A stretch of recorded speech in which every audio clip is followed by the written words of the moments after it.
বিহুৰ বতৰত গৰ্জন আছুৰ সভাপতি উৎপল শৰ্মাৰ। খবৰদাৰ খবৰদাৰ, অসমীয়া মানুহৰ সংযমক দুৰ্বলতা বুলি নাভাবিব। অসমীয়া মানুহৰ সংযম আৰু সৰলতাক দুৰ্বলতা বুলি ভাবিলে সেই অহংকাৰ নেফানেফ হৈ যাব। সাংস্কৃতিক আগ্ৰাসনক লৈ সৰব সভাপতি উৎপল। এয়া ধৰ্মীয় অনুভূতিৰ কথা নহয়, এয়া স্পষ্ট সাংস্কৃতিক আগ্ৰাসন। জজ খেলপথাৰত অনুষ্ঠিত হ'ল আছুৰ ঐতিহাসিক মুকলি বিহু। মুকলি বিহুৰ কাৰ্যসূচীত অংশগ্ৰহণ কৰি উদাত্ত ভাষণ সভাপতি উৎপল শৰ্মাৰ। মুকলি বিহুৰ বাকৰিৰ পৰাই দাবী তুলিলে উৎপল শৰ্মাই বিহু আৰু ভাওনা সংস্কৃতিক ইউনেস্কোৰ অস্পৰ্শনীয় সাংস্কৃতিক ঐতিহ্য তালিকাত অন্তৰ্ভুক্ত কৰক। সকলো জাতি জনগোষ্ঠীৰ নৃগোষ্ঠীৰ সমল বুটলি বুটলি বিহুটোৱে আজিৰ এই স্বকীয় ৰূপ পাইছেহি আৰু এই বিহুটোকে লৈ জাতিটোৱে বিশ্বৰ দৰবাৰত মূৰ তুলি থিয় হওঁ, আমাৰ সাংস্কৃতিক স্বাভিমান হিচাপে বিহুটোক দাঙি দেখুৱাই দিওঁ।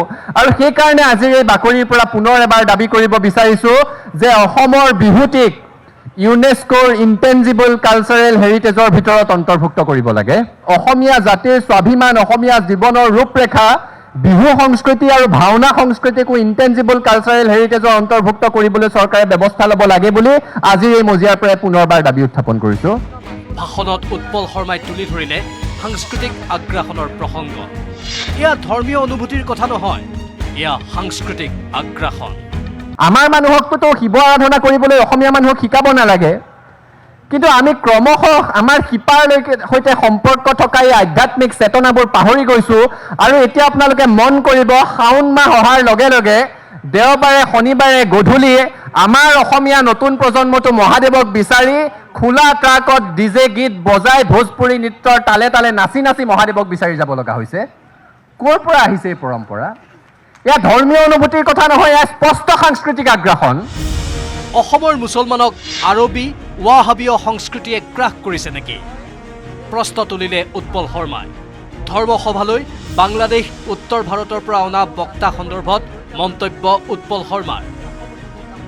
আমাৰ অসমৰ মুছলমানক আৰবীয় ৱাহাবী সংস্কৃতিয়ে ক্ৰমশঃ গ্ৰাস কৰিব আৰম্ভ কৰিছে নেকি? ইয়াতটোতো ইছলামৰ শিপা বহু শ বছৰ পুৰণি।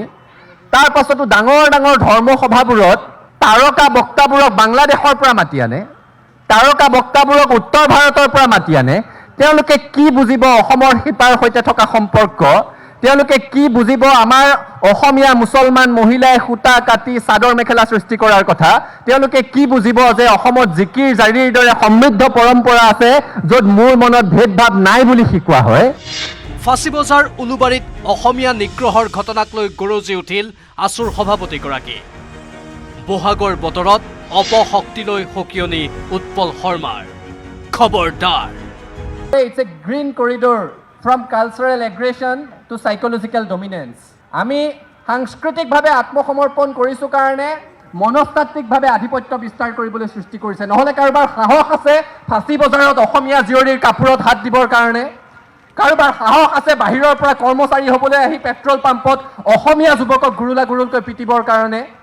আমি শান্তিপ্ৰিয়, আমি আইন শৃংখলা মানি চলোঁ, কিন্তু বহাগৰ বতৰত এনে অপশক্তিসমূহকো সকীয়াই দিব লাগিব যে খবৰদাৰ, অসমীয়া মানুহৰ সংযম আৰু সৰলতাক দুৰ্বলতা বুলি ভাবিলে সেই অহংকাৰ নেফানেফ হৈ যাব আৰু অসম এৰি মানুহ গুচি যাবগৈ লাগিব।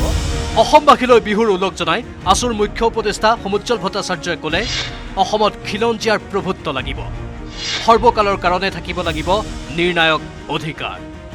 মূল বিষয়টো অমীমাংসিত হৈ আছে। এইখন অসম আমাৰ হৈ থাকিব লাগিব। বিভিন্ন জাতি জনজাতি জনগোষ্ঠী ধৰ্মাৱলম্বীৰে গঠিত খিলঞ্জীয়া মানুহৰ ইয়াত প্ৰভুত্ব লাগিব, সৰ্বকালৰ কাৰণে নিৰ্ণায়ক অধিকাৰ থাকিব লাগিব। আমাৰ কোনো কোনো মানুহৰ মনত প্ৰশ্ন আহে, পাম জানো? আমি পাব লাগিব, আৰু পাবৰ কাৰণে ঘঁওতে ঘঁওতে শিল ক্ষয় যায়। ছাত্ৰ সন্থাই ৰাইজৰ অভিভাৱকত্বত আমি ঘঁহি আছোঁ। আমি এৰি দিয়া নাই, আমি এৰি নিদিওঁ, কাৰণ এইখন অসম আমি আমাৰ অসম কৰি ৰাখিব লাগিব। কেমেৰাত অঞ্জন ডেকাৰ সহযোগত বিষ্ণু শইকীয়াৰ report, news 18 Assam north east. আপুনি বিচৰা বাতৰি পাব কেৱল নিউজ 18 এপত। নিউজ 18 এপ ডাউনলোড কৰিবলৈ স্কেন কৰক এই QR কোড। গুগল প্লে ষ্টৰতো পাব এই নিউজ 18 এপ।